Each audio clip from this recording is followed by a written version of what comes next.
So, yan. Mag-ayos muna ako dyan. Pang mabilisang ayos lang yan. Ayan, nakita niyo naman, may mga pimples pa rin ako hanggang ngayon. Kakainis, nakikita pa rin, no?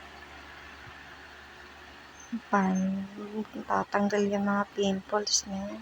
Tayo naman ako hilamos. Ayan, maglalagay nga pala ako ng sunscreen kasi mainit sa labas. Kaya magsa-sunscreen ako. Ayan, daming kaekikan, no? Arte-arte pagdating sa mukha. Ayan, kaya ganyan, puhunan ko yan. Ang kagandahan, sunscreen lang muna tayo. Ayan. Ilagay sa mukha. Pero huwag yung kapalan. Sakto lang. Kung magmukha naman kayong espasol dyan. Kasi pwede rin, parang ano na rin kasi siya, parang foundation. Ayan. All in na yan. Kasi kailangan ko ng konting lipstick. Diba? Lipstick ako kahit pa paano. Para hindi naman tayo maputla. Ayan, sinusundo na ako ng isa dyan. Galing yan siya sa taas. Ayan. Ayan, pinagmamasan na. Mapang-asar talaga yung lalaki na yan. Ayan. Tingin mo ka na yan, mapang-asar yan. The best enemy ko yan. Yan, the best. Super best lang. Ay, kasi kami nag-aaway niya. Not physically, pero dakdakan lang. Ayan, nakipagmarites na naman siya. Ayan, kalalaking tao niya, napakamarites. Ayan, makikisagap na naman ng marites yan. May bumibili. Sige yan. Uli. Akala ko yung nasasakyan namin, pero hindi nga nagkamali. Yan talaga sinakyan namin. Nag-aantay na itira. Kasi nantay namin si Lay, yung pinsan ng asawa ko. Yan, papunta kami ngayon sa school. Kasi hanapin namin yung present number namin, 2.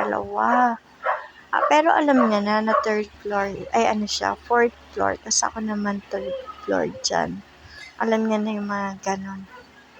Kasi mabilis lang namin kasi naka-priority kami 2. Wow, social, naka-priority. Yan po, biyahe na kami. Medyo malayo ng konti. Pupunta, yung namin, biyahe namin dyan. Di ba, nagka-lito na ako, girl. Ito na, nakarating na kami sa school. Pasimple na yung video ko dyan, baka kasi bawal eh. Kakahiya. Sa loob na kami ng school yan. Ayan. Ay, tapos na pala kami bumoto dyan, pauwi na kami. Hindi ko na pala na-videohan yung mga kaganapan. May dala pa akong notebook dyan kasi dyan yan nilista yung mga ipoboto ko. Di ba pala decision? Pero may isa siyang nilista dyan pero hindi ko talaga binoto. Alam niyo na. Ko dyan naghahalo-halo kami. Tinanong niya ako ng gusto ko. Pero gusto ko talaga sagot ko lamang. Ayoko muna mag-halo-halo kasi ang tamis. Ayaw ko, hindi ako mahilig ngayon sa matatamis. Ayan, tagal namin dyan. Kasi maraming bumibili. At saka masarap yung halo-halo ni ate dyan. Every time na mag-crave ako ng halo-halo, nilalakad ko lang yan mula sa bahay.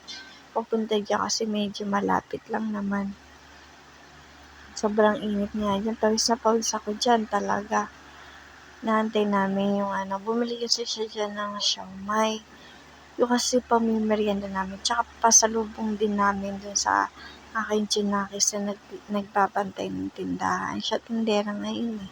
Siyempre, alam niya na yung kahinaan ng isa.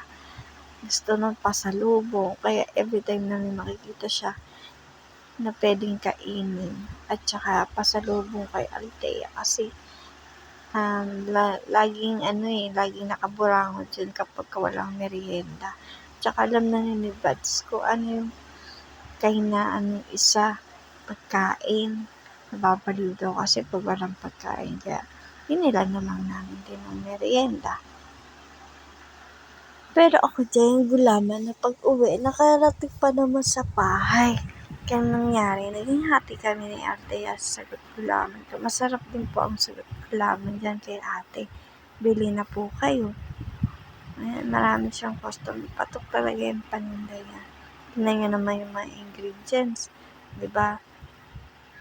Oops, pauwi na kami yan. Nasap pa yung sagot gulaman. Masarap kasi. Ang sarap tsaka yung tamis niya sakto lang. Hindi siya sobrang tamis. Ayoko talaga ng sobrang tamis. Yung tipong nakakaumay. Lalakad lang kami pauwi. Kasi namin maglakad kasi pababa na yung araw. Ayan, lakad-lakad kami ni Dudong. Ayan, lalaki na yan. Yabang yan. Ayan, lalaki mayabang na mapang-asar. Akala nyo, bukod sa marites, ayan, mapang-visit yan. Lagi silang nagbabangayan ni Althea. Tapos sila lang din naman ang magkaharutan at the moment. Ganyan silang dalawa. Di ba minsan nakakabalas na. Lakad namin, nakakita namin. Sarap din parang maglakad kasi experience yun na makakita rin ng iba't ibang tao sa paligid nyo.